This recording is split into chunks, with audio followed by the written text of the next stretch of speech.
მოგესალმებით ვაგრძელებთ საუბრებს მათეს სახარების შესახებ, მეცხრე თავი მათეს სახარებისა, რომლის კითხვასაც ვიწყებთ ახლა მე თქვენთან ერთად. და ავიდა ნავზე და გავიდა გაღმა და მივიდა თავის ქალაქში. მე უნდა შეგახსენოთ კვლავ, რომ გერგესეველთა ქვეყანაში აღსრულებული სასწაულის შემდგომ, როდესაც ეშმაკეული განიკურნა, ადგილობრივ მოსახლეობას ძალიან შეეშინდა. ამიტომ ქრისტეს თხოვეს, რომ წასულიყო მათგან. თუმცა კი ამის მიზეზი არ იყო მხოლოდ და მხოლოდ შიში იმისა, რომ რაღაცა დიდ სიწმინდეს მიახლა, როგორც პეტრე მოციქულის შიში, რომელიც სასწაულს იხილავს ღვთისას, სასწაულ თევზჭერის დროს და ეუბნება, რომ განვედ ჩემგან, რამე თუ კაცი ცოდვილი ვარ.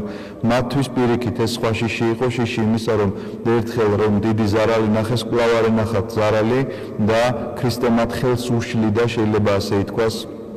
სხვა სიტყვა არ მაგუნდება, გარდა იმ განცდისა, რა განცდათ მას დაეუფლათ, როდესაც ეუბნებიან ქრისტე მათ ხორს, რომ შეუნდა წახვიდი აქედან, შეუნდა დატოვო ეს ქვეყანა და ის განკურნებული ეშმაკეული, რომელიც ქრისტეს ევედრება, რომ თან წაიყვანოს, მაცხოვარი მას დატოვებს ამ ქვეყანაში ღვთის სიტყვის საქადაგებლად, თუ როგორ განიკურნა, თუ როგორი სასწაულო აღასრულა მასზე ღმერთმა, შესაბამისად რჩება ქადაგებელი ქვეყანაში, ეს გახლავთ ის ეშმაკეული, რომელიც განიკურნა და ქრისტე კვლავ ბრუნდება ნავში და ბრუნდება თავის ქალაქში. და აჰა მიუყვანეს მას დაუდემილი სარეცელზე მდებარე და იხილა იესო მათ ერთმანეთს და უთხრა დაუდემილს, გამხნევდი შვილო, მოგეტევა შენ წოდები შენი. მე მინდა წაგიკითხოთ, როგორ აღწერს აი ამ მოვლენას მარკოზ მახარებელი, იმიტომ რომ ჩვენ გასული შეხვედრის დროსაც აღნიშნეთ, რომ არის რაღაცა მოვლენები, რომელთა აღწერაც სხვადასხვა მახარებელთან სხვადასხვანაირად ხდება.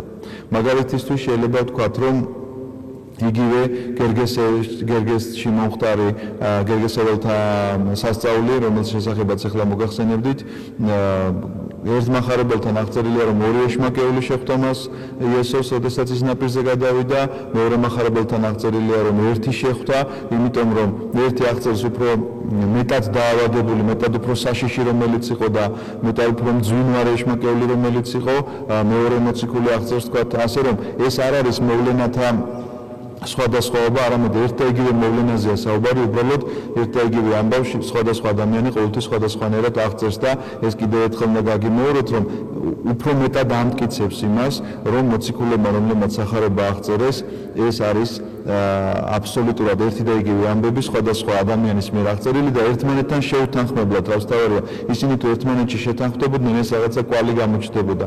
წარმოიდგინეთ 4 ადამიანი სხვადასხვა ამბავს აღწერს და ხვდები, რომ ეს ერთი და იგივე ამბავია და ხვდები იმასაც, რომ ეს არ არის შემთხვევითი, რადგანაც საღვთო სული წინამძღვრობდა მათ აი ამ ამბების აღწერისას, რაც სახარებებში აღწერილი. და მაშინვე შეიკრიბნენ ბევრი, ისე რომ აღარ იყო ტევა კარის წინაც კი. ნახეთ, მარკოზ მახარებელთან წერია, რომ შევიდა კვლავ კაპერნაუმში. თავის ქალაქზე მარკოზ მახარებელი კაპერნაუმს მიგვითითებს. მათე მახარებელთან საერთოდ არ არის დასახელებული, რომელ ქალაქზე ლაპარაკი, ნაზარეთზე თუ კაპერნაუმზე. და მაშინვე შეიკრიბნენ ბევრი. ანუ ძალიან ბევრი ადამიანი იკრიბებოდა მის ირგვლივ, იმიტომ რომ მისი სახელი მომენტალურად განითქვა. გავრცელდა ხმა, რომ ისახტენ სასწაულებს, მისი ქადაგება არის განსაკუთრებული, შესაბამისად ძალიან ბევრი ადამიანი მოდიოდა მის მოსასმენად. აღარ იყო ტევა კარის წინაც კი და ეუბნებოდა მათ სიტყვას. და მივიდნენ მასთან და მიიყვანეს დავრდომილი, რომელიც მოჰყავდა 4-ს. რას ნიშნა მოჰყავდა 4-ს? ეს სიტყვა საკაცეზე ეს ადამიანი, მას მოძრაობა არ შეეძლო, შესაბამისად 4-ს მოჰყავდა, სწორედ ამას გულისხმობს, რომ დავრდომილია ეს ადამიანი და თავისით გადაადგილება მას არ შეუძლია. და რადგან ვერ შეძლეს მიახლოება მასთან ხალხის გამო, მოხადეს სახურავის სახლს, სადაც იყო იგი. გათხარეს და ჩაუშვეს საწოლი, რომელზეც იწვა დავრდომილი. და იხილა იესო მათი რწმენა და უთხრა დავრდომილს, შვილო, მოგეტეოს შენი ცოდვები. აი ეს ამბავი გამოტოვებულია მათესთან, თუ როგორ ახადეს სახურავი და თუ როგორ ჩამოუშვეს ზემოდან ეს ავადმყოფი. მე მინდა აღგიწეროთ ცნობისათვის, როგორ ხდებოდა მაშინდელი სახლების განლაგება, როგორი იყო, დაახლოებით რომ წარმოიდგინეთ, რომ ეხლა დღევანდელ დღეს 21 საუკუნეში ეს არ არის, ვიღაცა სახურავზე ავიდეს და სახურავი მოხადოს, ცოტა ძნელი წარმოსადგენია. ნებისმიერი ცოდვა რაღაც დაავადებას იწვევს ადამიანის ორგანიზმში. რაც პირდაპირ აისახება, ეხლა იმას არ გულისხმობ, რომ ადამიანი თუ მიდრეკილია, ვთქვათ, რაღაცა ნარკოტიკებისადმი ან ალკოჰოლისადმი, ან რაღაც სხვა ესეთი მავნე გამოანეჩვევა აქვს ეს, რა თქმა უნდა, აისახება და ეს ყველამ ვიცით, რომ აზიანებს მწეველია ვთქვათ ადამიანი და დამოკიდებულია ამ სიგარეტზე, ზიანდება მისი ფილტვები, ზიანდება მისი ორგანიზმი, ღვიძლი და ასე შემდგომ.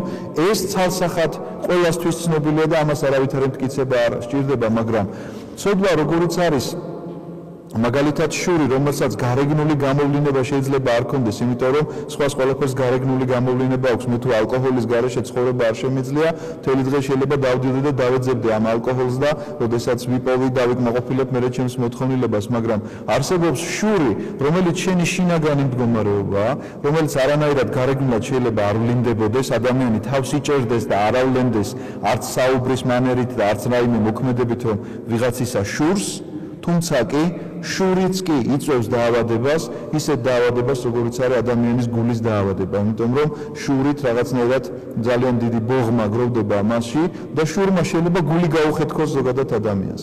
ასე რომ ნებისმიერი ცოდვა აუცილებლად გარეგნულ ასახვას პოვებს ჩვენს სხეულზეც. შესაბამისად, ადამიანს, რომელსაც ესეთი მძიმე დაავადება ჰქონდა, შეიძლება გამოწვეული ყოფილიყო რაიმე ცოდვისგან, რადგანაც მაცხოვარი მას მიმართავს, რომ გამხნევდი, ანუ ამხნევებს მას მაცხოვარი, ნუგეშინია, მოგეტევა შენი ცოდვები. ასე რომ, ეს არის პირველადი, რისთვისაც ჩვენ ქრისტესთან უნდა მივდიოდეთ, ეს გახლავთ ის პირველადი ნაბიჯი, რისთვისაც ჩვენ ქრისტესთან ზოგადად ურთიერთობა უნდა გვინდოდეს და კიდევ ერთი არ უნდა დაგვავიწყდეს, რომ ჩვენ ძალიან დიდი დახმარება შეგვიძლია გავუწიოთ ადამიანებს. რომელ დახმარებაზეა ლაპარაკი? ჩვენი რწმენით შეიძლება მოხდეს სხვა ადამიანის განკურნება, ისევე როგორც სხვა ადამიანისთვის ცოდვების მიტევება. ამის მაგალითი გახლავთ სწორედ ეს, იმიტომ რომ მამები წერენ მოიპოვე სულიწმინდის მადლი და შენს ირგვლივ ათასები ცხონდებიან. რას ნიშნავს ეს?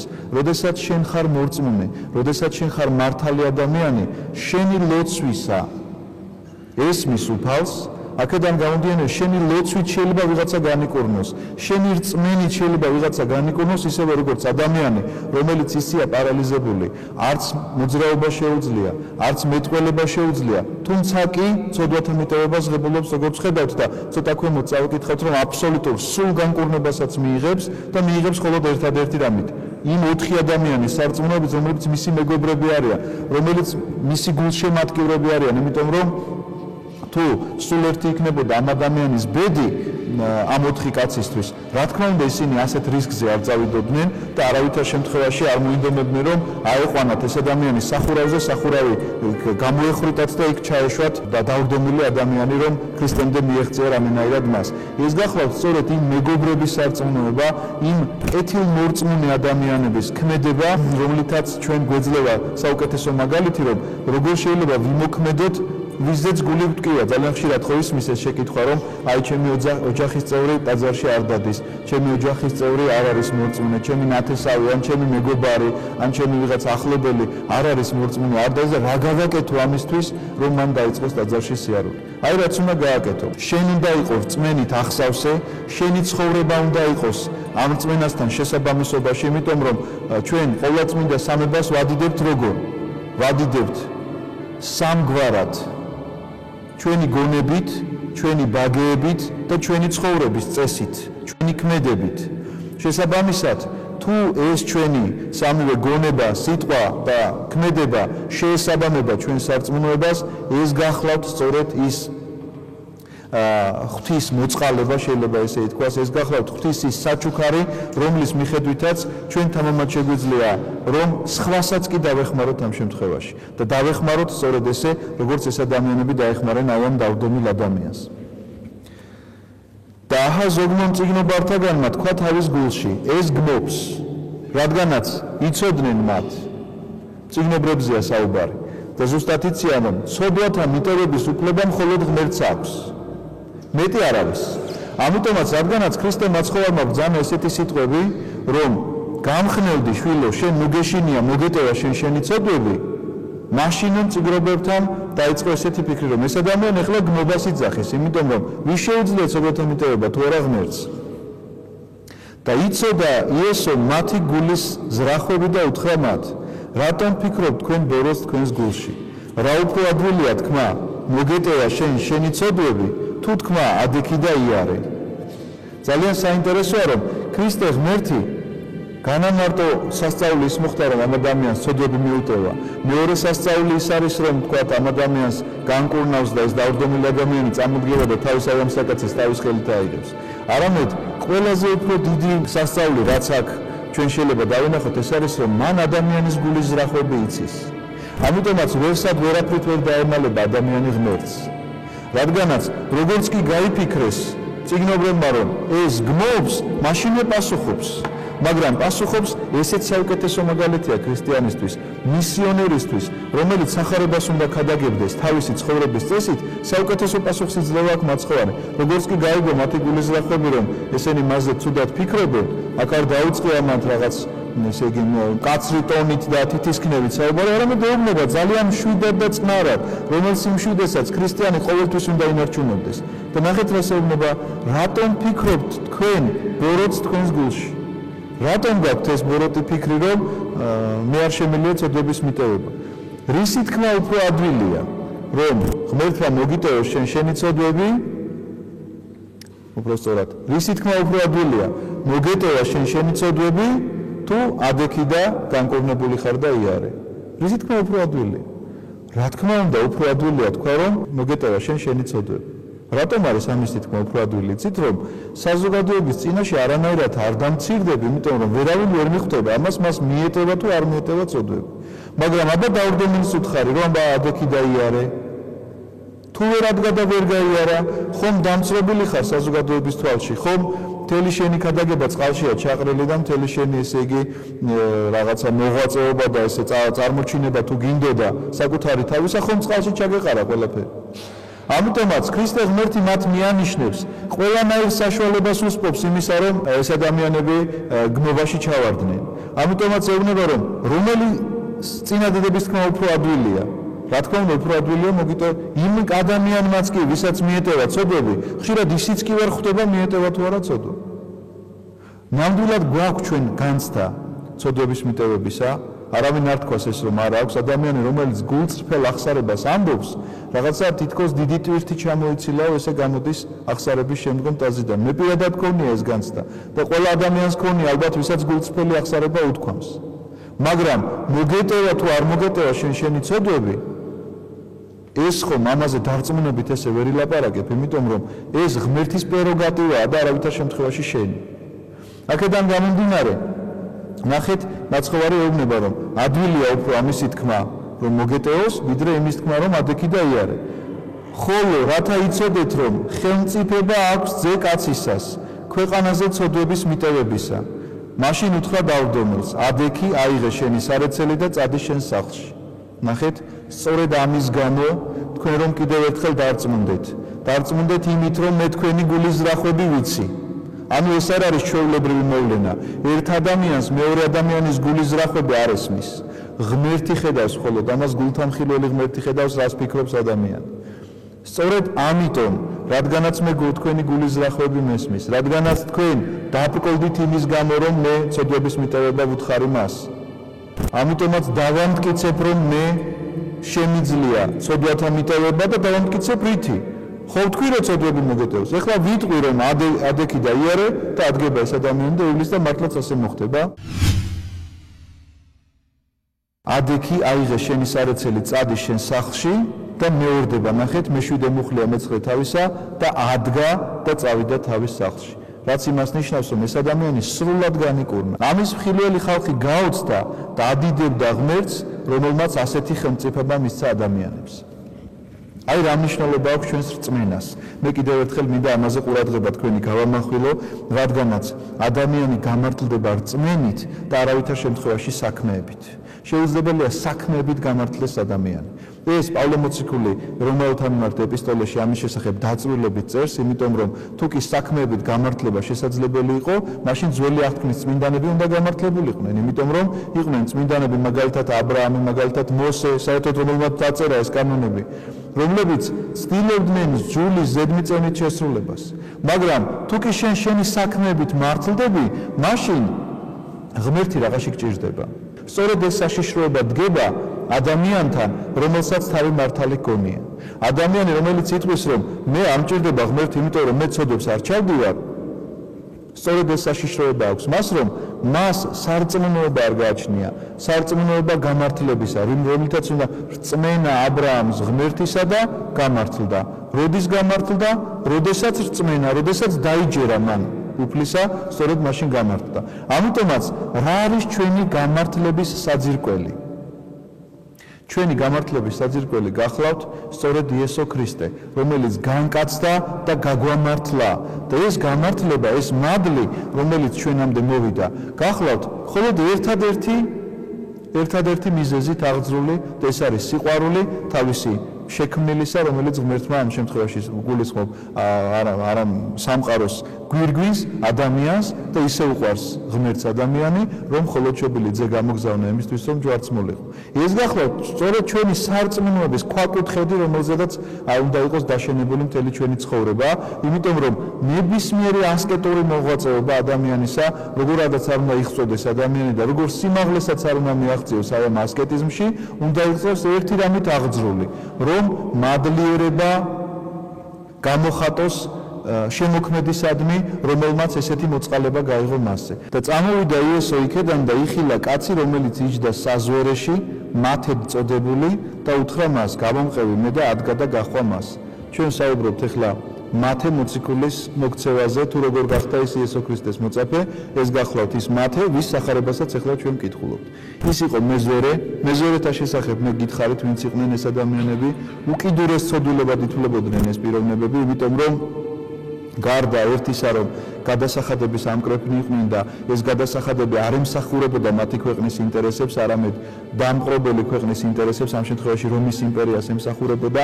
შესაბამისად ამ გადასახადებს ისინი აორმაგებდნენ თავიანთ სასარგებლოთაც, ითვლებოდნენ უკიდურეს ცოდვილებად, რადგანაც ისინი ღალატობდნენ სარწმუნოებას რჯულის მუხლებს და ღალატობდნენ ფაქტიურად თავიანთ სახელმწიფოებრიობასაც. გამომდინარე იქედან, რომ რომის იმპერიას ყავდა დაპყრობილი მათი ქვეყანა და გადასახადს თუ კი მათ შეუკრებდი, ეს რომის ხაზინას გაამდიდრებდა და არა საკუთარ ქვეყანას. შესაბამისად, როდესაც ვკითხულობთ, რომ წამოვიდა იესო იქედან და იხილა კაცი, რომელიც იჯდა საზვერეში და მათედ წოდებული, მათე მახარებელი საკუთარ თავზე ყვება ამ ამბავს, სხვა მოციქულები მას იხსენიებენ როგორც ლევი, ჩვენ მოციქულებს ვიცით, რომ ხშირად ორი სახელი ქვია და ხანდახან სამიც კი. ეს მაშინ გავრცელებული წესი იყო, მათ ერთი სახელით არ იხსენიებდნენ, თუმცა სხვა მოციქულები ერიდებიან, რომ მათე მეზვერე იყო ამის ხსენებას, რაღაცნაირად არ უნდათ რომ მისი წარსული რაღაცა ცუდად მოიხსენიონ. აქედან გამომდინარე ამბობენ ლევის მოქცევის შესახებ, თუ როგორ მოექცა ლევი, მაგრამ მათე მახარებელი არ ერიდება თავის წარსულს და პირდაპირ ამბობს, რომ ის იყო მეზვერე, ანუ იმ უკიდურეს ცოდვილ სამსახურში მუშაობდა, რომელიც უფლებაც მას რჯულის მიხედვით არ ჰქონდა და არანაირად არ ერიდება თავისი წარსულის გახსენება და უთხრა მას, გამომყევი მე და ადგა და გაჰყვა მას. ნახეთ, რაღაცა ეტაპებია უკვე გადავლილი, რაღაცეები უკვე აღსრულებული და მოციქულთა შეკრება ჯერ კიდევ დამთავრებული არ არის, იმიტომ რომ მათე მეზვერე ნახეთ ეხლა ხდება მისი გამორჩევა. და რატომ ხდება, რომ ეს ერთბაშად რაღაცა არ დაუძახა 12-ვეს და 12-ვე მაშინვე არ დასვა თავისთან. ხდება იმიტომ რომ ყოველთვის არ არის ღვთის სიტყვის მისაღებად.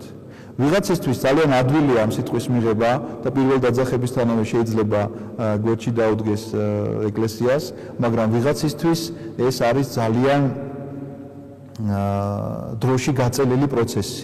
იმიტომ რომ ცდილობს ეს ადამიანი ჯერ რაღაცები კარგად შეისწავლოს, არ აჩქარდება, ჯერ რაღაცები უნდა ნახოს, რაღაცებს უნდა შეეხოს, იმიტომ რომ ყველა ადამიანი ინდივიდუალურია. არ შეიძლება ყველას ერთნაირად მიუდგეთ, ყველასთან ერთნაირ მისიონერულ სიტყვას ვერ წარმოთქვამ. იცით რა, საზოგადოება, რომელთანაც თქვა დაგევალა შეიძლება ლექციის წაკითხვა, ყველასთან ერთნაირად ვერ წაიკითხავ. იგივე თუნდაც სახარებას, სექტანტთან, მართლმადიდებელთან, არამორწმუნესთან და მორწმუნესთან ერთნაირად ვერ ილაპარაკებ, იმიტომ რომ სექტანტს უკვე ტექსტი აღარ სჭირდება, იმიტომ რომ ტექსტი მან შეიძლება შენზე უკეთესათაც კი იცოდეს და ზეპირათაც კი ყვებოდეს.